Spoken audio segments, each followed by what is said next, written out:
ಈರ್ಷೆ ಅನ್ನೋದೇನಿದೆ ಬಹಳ ಘೋರವಾಗಿರುವಂತಹದ್ದು. ಈರ್ಷೆ ತನಗಿಂತಲೂ ಉತ್ತಮರಲ್ಲೇನೆ ಮಾತ್ಸರ್ಯ ಈರ್ಷೆಗಳು ಇರೋದು. ಈರ್ಷೆ ಅಂದ್ರೂ ಒಂದೇ, ಮಾತ್ಸರ್ಯ ಅಂದ್ರೂ ಒಂದೇ, ಎರಡು ಒಂದೇ. ಈರ್ಷೆ ಕನ್ನಡದಲ್ಲಿ, ಮಾತ್ಸರ್ಯ ಸಂಸ್ಕೃತದಲ್ಲಿ.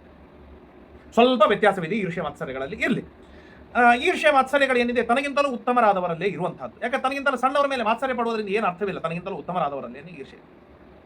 ಇಷ್ಟು ಘೋರವಾಗಿದೆ ಈರ್ಷೆ ಅಂತಂದ್ರೆ ಅವನು ನಕ್ಕರೂ ಸಮಾಧಾನವಾಗುವುದಿಲ್ಲ, ಸುಖವಾದ ಊಟ ಮಾಡಿದರೆ ಸಮಾಧಾನವಾಗುವುದಿಲ್ಲ, ಮನಸ್ತುಂಬವಾಗಿ ಅವನನ್ನು ಮೆಚ್ಚಿದರೆ ಸಂತೋಷವಾಗುವುದಿಲ್ಲ, ಸಂಕಟವಾಗುತ್ತೆ.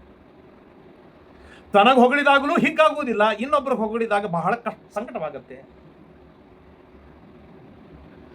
ಅವನು ಸುಖವಾಗಿ ಮಲಗಿದರೆ ಸಂತೋಷ ದುಃಖವಾಗುತ್ತೆ, ಅವನು ಸುಖವಾಗಿ ನಕ್ಕರೆ ಸಹ ದುಃಖವಾಗುತ್ತೆ. ಒಟ್ಟಾರೆಯಾಗಿ ಅವನಲ್ಲಿ ಒಳ್ಳೆಯದು ಅಂತ ಅನ್ನೋದು ಏನಾದರೂ ಕಂಡರೆ ಭಾರಿ ಸಂಕಟ ಪಡುವ ವ್ಯಕ್ತಿ ಅವನಿಗೆ, ಅವನ ಹೆಸರೇನು ಈರ್ಷಾವಾನ್. ಅವನಲ್ಲಿ ತುಂಬಾ ಈರ್ಷೆ ತಳಕಾಡ್ತಾ ಇದೆ.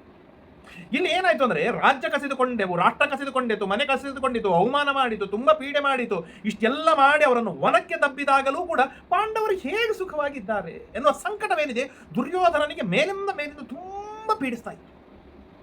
ಅದರೊಳಗೂ ನಮ್ಮ ಶತ್ರು ಅವನು ಸಮಾಧಾನದಿಂದಿದ್ದಾನೆ ಅಂತಂದ್ರೆ ಆಗುವ ಸಂಕಟವೇನಿದೆ ಊಹಾತೀತವಾಗಿರ್ತಕ್ಕಂಥ ಸಂಕಟ. ಒಂದರ್ಥದೊಳಗೆ ಈರ್ಷೆ ಎದುರಾಳಿಯನ್ನು ಸಂತೋಷದೊಳಗೆ ಇರುವಂತೆ ಮಾಡಿ ಅವನನ್ನು ಕುದಿಸಿ ಬೆಂದಿಸಿ ಹಾಳು ಮಾಡಿ ಹಾಕುವ ಒಂದೇನಾದ್ರೂ ದೊಡ್ಡದಾಗಿರ್ತಕ್ಕಂತಹ ದುರ್ಗುಣವಿದ್ದರೆ ಅದು ಈರ್ಷೆ ಅಂತ ಹೇಳುವುದಕ್ಕೆ ಏನೂ ತಪ್ಪಿಲ್ಲ. ಅಂತ ಘೋರವಾಗಿರ್ತಕ್ಕಂಥದ್ದು ಈರ್ಷೆ. ಅದು ದುರ್ಯೋಧನಲ್ಲಿ ಅಂತೂ ಮೂರ್ತಿಮತ್ ಸ್ವರೂಪನಾದವನು. ಈರ್ಷೆಯ ಮೂರ್ತಿಮತ್ ಸ್ವರೂಪ ಅಂತಂದ್ರೆ ದುರ್ಯೋಧನ.